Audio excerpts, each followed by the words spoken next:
Give it up, Marvel. It's never going to be accepted. You seem to think that if you just keep doing this enough, we will finally just give up and accept that there's 2 Wolverines in the Marvel Universe. There isn't. There's one. There will always be one. And even if he dies, then there'll be 0. Marvel X-Men From the Ashes is already far too big. I think we're up to now 15 new titles that are going to be coming out. 3 of them are limited series, but 12 supposedly ongoing books. We got a couple of new ones this weekend at San Diego Comic-Con. And I'm starting to know what's a trend here, Doc.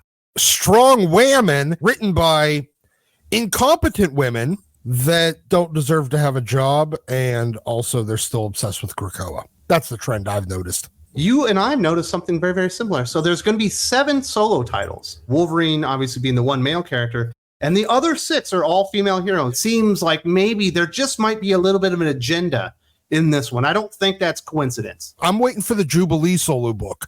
I'm waiting for the Rogue solo book.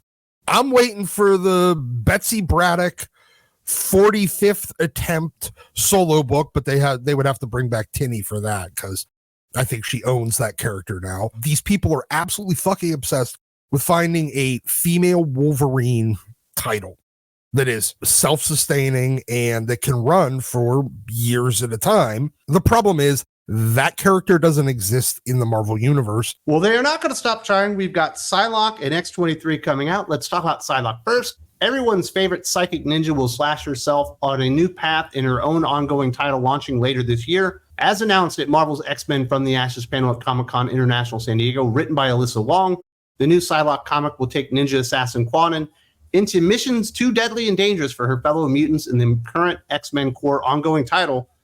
So we're going to get the stupid covered up to the max version of Psylocke, which doesn't look very good right now. But to make it even worse, it's going to be written by Alyssa Wong, who couldn't get a Deadpool book to 12 issues and couldn't get a Captain Marvel book to 12 issues.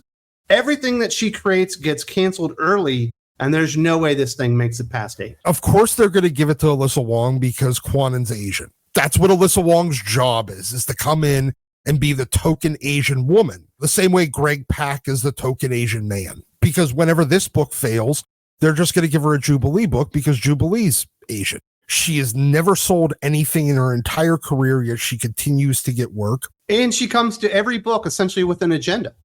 She said she wanted to go into Star Wars because she wanted to queer up the lore. She did that obviously with Dr. Aphra.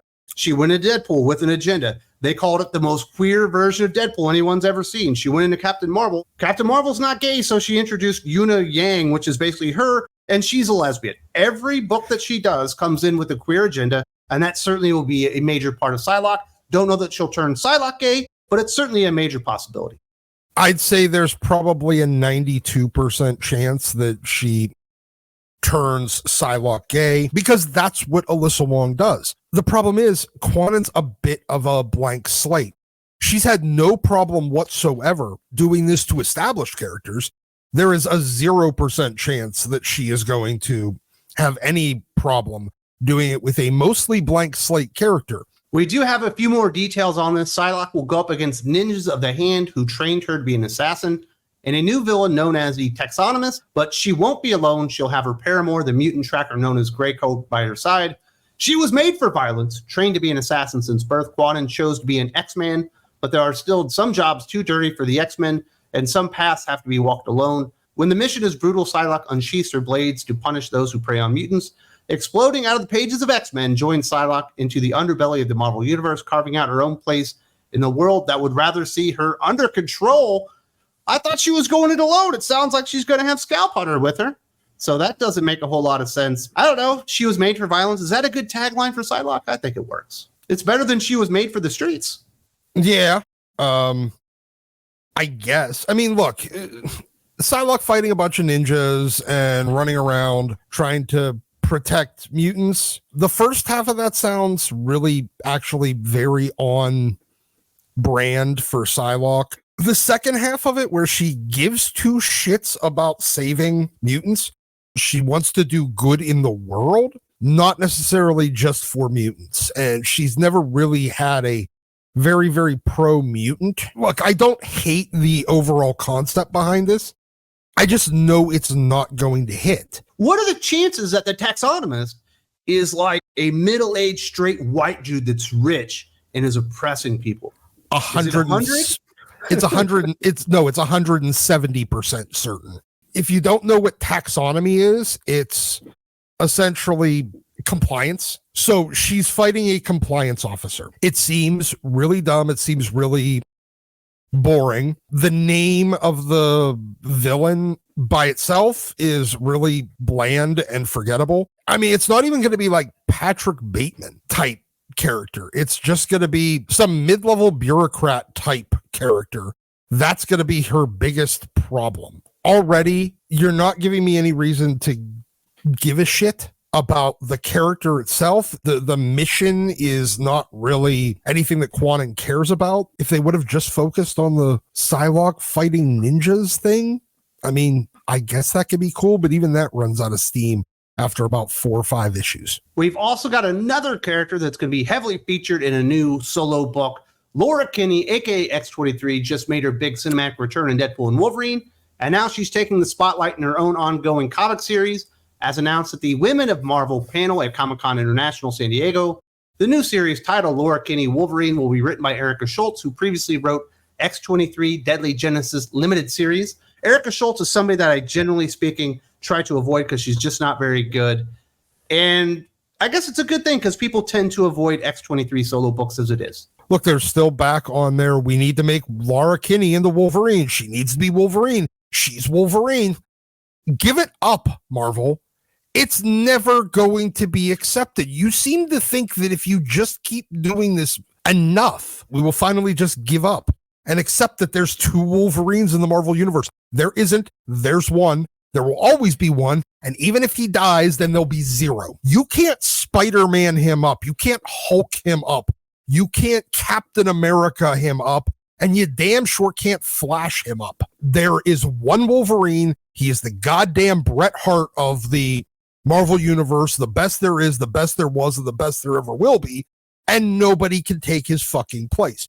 But you are absolutely goddamn dead set on trying to make Laura Kinney Wolverine. Instead of actually, I don't know, getting somebody that could write a fucking comic book to try to get this idea over, you pick generic Stephanie number 43 that you just have in your generic Rolodex. It's goddamn Wheel of Fortune where you just spin the wheel and whatever bland, boring, untalented chick it lands on, you give them a fucking book. It's kind of weird because I think X-23 can work. She doesn't need to have the exact same costume as Wolverine. She shouldn't be going by the name of Wolverine, but, you know, the clone out there that's got a little bit different of a power set could be fine on her own, and I think she could probably work, but trying to shoehorn her in as a Wolverine is the biggest impediment for her ever being over as a character and actually being able to hold a solo series. The character was fairly over. People liked her. The problem was you didn't have a rogues gallery for her, and when you did do stuff, you basically just kind of Miles Morales her up, where you just gave her Logan's kind of hand-me-downs and sloppy seconds. And the impediment to her getting fully over and being a outright star as a solo book was that she didn't have enough uniqueness about her, especially on the rogues gallery side. So what did you do? You took all of the strengths that the character had, which was her own personality, her own name, approach at doing things, her own traumas, and you threw them all away just to make her knock off Wolverine because he died. And then when that failed and flopped so hard on its face, instead of realizing you made a mistake, you double, triple, quadrupled, and we're about the 45th time down on this Laura Kinney is Wolverine. And every single time you do, she gets rejected more by more people. You think that the only way out is through. The only way out is the way you fucking came in, you dumb bastards. But no, they're just going to keep down this path and then wonder why every single time Laura gets a solo book, it's less successful than the previous. We do have a few more details on the book. Laura is currently co-starring in NYX, which centers on a group of young mutants, including Miss Marvel, who come together to find community in New York City. Mission so dire, Wolverine must go it alone. Wolverine takes the fight to those who stand as enemies of mutant kind. Laura Kinney was bred to be the ultimate assassin as X-23. She's long left that life behind, but as she encounters mutants being forced to use their powers against their will, Wolverine takes it upon herself to right those wrongs. No matter who stands in her way, join Wolverine as she embarks on missions abroad, ready to bring the fight to mutant oppressors wherever they may hide. And I'm really kind of getting sick and tired of the only thing that any of these heroes can be fighting against is mutant oppressors. There's got to be something more out there for heroes to fight against. Well, there is, but my problem was, I'm pretty sure I just finished reading this solicit on Psylocke. It's the exact same premise with the exact same caliber writer writing the exact same fake version of a character that people actually like. Fuck, they're the same book. I mean, it's like are you even paying two writers? All you have to do is just keep reskinning the main character on every page. You could reuse the art.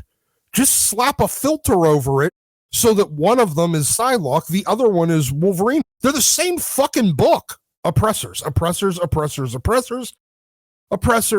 And the only thing that is semi-nice about this is it wasn't still an obsessive thing about Krakoa, but that's just implied on this. You know, it's written by another nobody, drawn by another nobody. It's the most predictable shit. Is her villain going to be the Taxonomist too? So there you go. Those are the two new books. Definitely take some noticing. There's 7 solo books out there, 6 starring females. There are going to be more solo titles than team books in an X-Men line.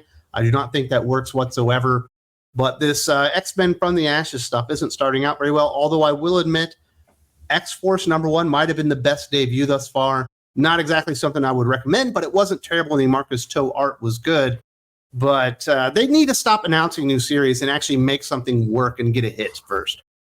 I mean, look, when they announced Psylocke, I'm like, oh, so it's the replacement for Mystique or Dazzler or Storm when that gets canceled. And now this appears to be the replacement for NYX because that's going to get canceled. Timing wise, it actually might work out right. NYX isn't going to make it more than 6 issues. Every single one of these books appears to be exactly the same. This looks like the exact same thing as the Mystique book. Now, at least the Jean, Storm, and maybe Dazzler books are unique, but every other one appears to be the exact same title with a different skin on it. I fail to see how any of these land. What, do you want to just try to keep doing the exact same story in every book in order to see which one works the best in that situation? I don't know. That seems like not something you should be doing in the publishing level. That's something that you should be doing in focus groups. Then again, I guess the comic buying audience is as small as a focus group anymore. Yes, we are the focus group for this. And I do want to say thank you very much to Dok for joining me today. Talking about this, we went about 25 minutes discussing this topic.